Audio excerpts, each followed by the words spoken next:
uyu muhingamo kwa 24 Munyonyo umutamukanye mukuru w'igihugu Angeline Ndayishimiye niho yashika ku kibuga c'indege ca Bujumbura citiriwe Melchior Ndadaye akaba yatahutse avuye mu gisagara ca Abuja muri Nigeria aho yari yitabiriye inama idasanzwe MIPREDA igizwe n'abatamukanye b'abakuru b'ibihugu vyo muri Afrika. Angeline Ndayishimiye yamenyesheje ko muri yo nama biyemeje gushigikira abarongoye ibihugu vya Afrika mu kubafasha kumbatira amahoro n'umutekano. Umutamukanye mukuru w'igihugu cy'u Burundi yongeye amenyesha ko aboneho akaje ko gusaba abakenyezi b'abarundi kazi ngo bamushigikire mu guharanira amahoro bahereye mu kibano no mu ngo zabo. Kambere na mbere tubanje gushimira Imana yo yadufashije gushika amahoro kandi yadufashije tugaruka amahoro nabo twajanye.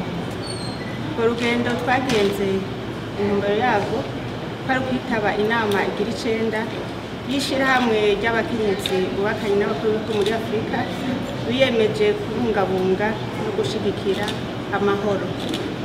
Muri urwo rugendo twashoboye kubonana n'umutambukanyi w'umukuru w'igihugu cya Nigeria nyene icubahiro Aisha Muhammadu Buhari.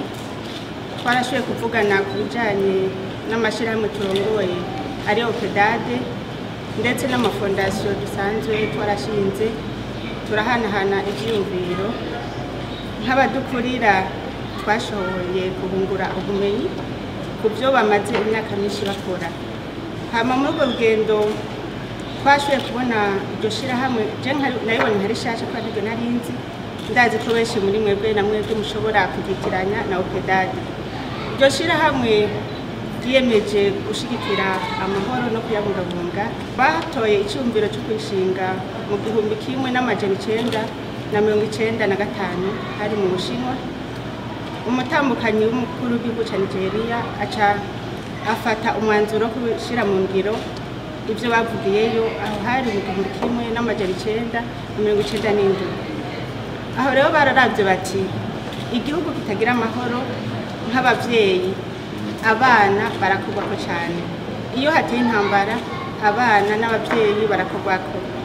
Niho rero biyumviriye ubumenyi bati reka dusubire tunagure uwo mugambi w'iryo shirahamwe twiyemeje kugira ngo dushinge inzego. Tubiravye inama yaheruka kuba mu 2015 mwumva ko iryo shirahamwe ryari ryaribagiwe. Rero igikorwa nyamukuru twakoze muri iyo nama twarashinze inzego. Muri izo nzego urongoye iryo shirahamwe ni umutambukanyi w'umukuru w'igihugu cya Nigeria niwe azorirongora muri Afrika. Duca tuvayo kandi dushinze n'umushinge wa mbere kugira ngo icicaro cy'iryo shirahamwe kizobe muri ico gihugu, na cane cane ko umukenyezi w'umukuru w'igihugu cya Nigeria ariwe yafashe ya mbere kugira ngo adutumeko aduhimirize kugira ngo duse tunagure iryo shirahamwe.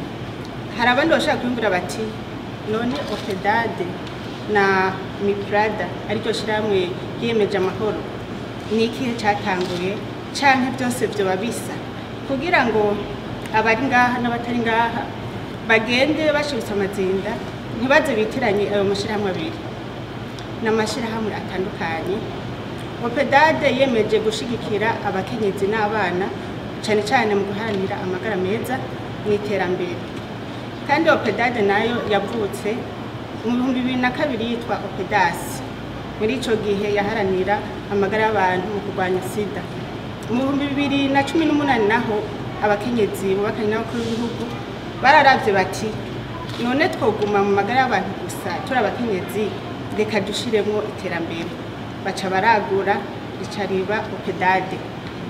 Icariba rero shirahamwe ry'abakenyezi bubakanye n'abakuru b'ibihugu muri Afrika kuvy'iterambere. Iyo MIPREDA nayo iharanira amahoro. Murazi yuko ahatari amahoro nta terambere ishoboka. Rero nk'abakenyezi bubakanye n'abakuru b'ibihugu muri Afrika twiyemeje kubungabunga no gutsimbataza amahoro umwe wese aho aherereye. Twebwe rero nkuko nushaka kubivuga si twe turongoye MIPREDA mu Burundi, aho bitandukanye rero naho ni kuvuga yuko ifise uyirongoye umwe muri Afrika.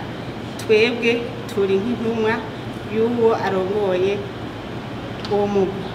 Twebwe tuja guhanira amahoro umwe wese ahaherereye kandi kugira ngo twuzuzanye na opedade mu guhanira amahoro n'umutekano kugira umutekano n'ayo mahoro. Kandi rero mwumve ngo duharanira amahoro n'umutekano mu gufata umuheto, oya, amahoro murazi aragutse.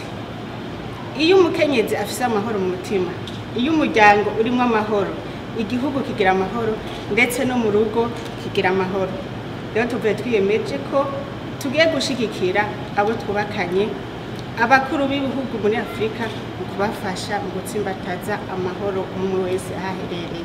Mboneyeho no gutuma abakenyezi bari ngaha mugende muharanire namwe amahoro, muhere mu ngo zanyu, umwe wese n'ahaba muri quartier, kugira ngo dushigikire abo batambukanye b'abakuru b'ibihugu muri Afrika bene wacu, kandi namwe mwongere munshigikire. Ndi umwe sinzoshobora guhanira ayo mahoro jenyene mutamfashe amaboko. Urakoze.